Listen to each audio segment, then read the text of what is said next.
Welcome to Peacevision. We are a portal for positive change, and today we're talking about sobriety. We're talking about it with an author that knows quite a bit about it. He went through it, so firsthand experience. Welcome, please, Dennis Berry. And Dennis, you said something to me earlier. You're talking to me about emotional sobriety. What is that, and what does it mean? Thanks, John. Nice to see you again. Happy to be here to support a portal for peace. I love it.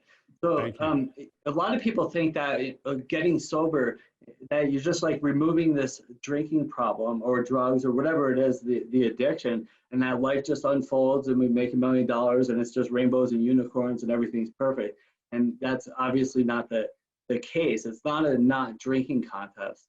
It's not a not smoking weed contest. It's not a not doing my harmful behavior contest. It's about growing up and looking the world in the eye, being honest and accountable, open to new ways of living, willing to do things differently to get different results. It's about acting instead of reacting. And it's about just, again, feeling confident with yourself and being comfortable with yourself in the world as you are. So, we all know about the shadow, and everybody has that dark side of themselves that they're not proud of, that they run from, but they somehow get great satisfaction going to when times get difficult. How do you break that pattern, and how do you find the strength to stay away from those habits that we know aren't healthy for us? Right. Well, in a lot of cases, the drinking, the drugs, or the addictive behavior, it's not the problem. It's what I was using to cope with the real problem, which is my thinking in most cases. Like the name of my podcast is the Funky Brain Podcast. So my friends always said years ago, Dennis has funky brain. So that means that my thinking was off. That means that I need to get recentered. And so to answer your question, like we have to put tools in place, tools, systems, and processes in place to help us navigate life. So when life gets overwhelmed, when I get overwhelmed or full of fear or anger or resentment or road rage, or the wife or the husband says something that triggers me a little bit. So rather than reacting to that, I could pause. I could take a step back. I can examine things how they really are and say, maybe I need to go meditate for a minute. Maybe I need to take a little time to examine the situation and see, is that really what's going on? And is that something that a drink is going to make better? Is that something that eating a pound of cookies is going to make better? Is that something that doing this harmful behavior that's keeping me from achieving my goals, is that something that's going to make better? Or can I give myself positive energy and find ways to just get through that in just a few minutes and then conquer the world and achieve my goals? So I guess a lot of it is emotional awareness, taking the time to think about what you're thinking and trying to change it, correct? Yeah, emotional awareness, great term. Emotional intelligence, the EI that people talk about. It's like, how do I handle life? And if you're not handling it well, then ask for help.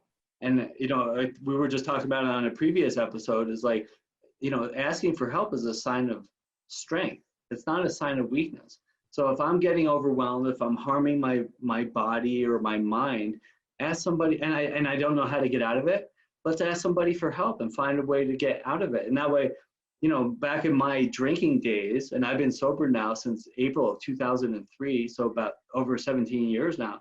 Before that, I would punch holes in walls. And I would yell at people and say things that I had to eventually apologize for and cause this chaos in my life. And so now, rather than chaos, I try to cause peace. Thus, Peacevision, being on Peacevision. I try to find ways to contribute peace rather than cause chaos. So really, it starts with the way we think, and what we think is so powerful, right? Yes, and I also think that the most important way to combat this type of thing is to set your day in motion the right way as soon as you wake up in the morning. There's so many different tools that I couldn't possibly answer all in 1 minute here, but meditation is a tool in the toolbox. Writing, reading, staying off of the news, the politics, the things that make you upset or unhappy. If something's making you unhappy, stop doing that. As a counselor, What advice would you give for somebody, you said how important it is to ask for help and find help, but what advice would you give in terms of finding out who the right person is? What do you look for? How do you know if it's a good fit with you and a particular counselor? Any suggestions there? Sure. Yeah. Well, obviously there's Google, so that there you can everything's at your fingertips. But when I'm looking for somebody, it has to be somebody that you connect with on an intimate level and also respect. And in my case, like the reason I do coaching for addiction recovery and life mastery, like I've been through this stuff. So I know what it's like to wake up in the morning and cry and wish that you didn't do that behavior the night before and say, I'm never doing this again, and then walk over to the freezer and start drinking again. I know what that's like. And I also know what it's like to be 70 pounds overweight and now change my whole life, body, mind, and spirit. I know what it's like to be through hard, broken relationships and come out the other side victorious and confident and ready for the next step that the world has to offer. So in my case, it's like finding somebody who understands what you're talking about. And for you personally, I mean, you must get a lot of gratification. I mean, you've devoted your life to this recovery business, and now you're able to help other people. What does that mean to you? It means everything. I used to struggle a lot. I almost died hundreds and hundreds of times, literally. Car accidents, overdoses, and not who you see is not who I used to be. And I used to struggle a lot with, I drove drunk so many times, like a few thousand times. And I often wonder, like, why am I still here? Why am I here? And you hear about a young kid walking across the street and gets wiped out by a car, and they don't get to experience the next 90 years of their life. And I'm still here. But what I come to realize is that the reason I'm here is to be of service. It's to help people. And I think it's really all of our purpose.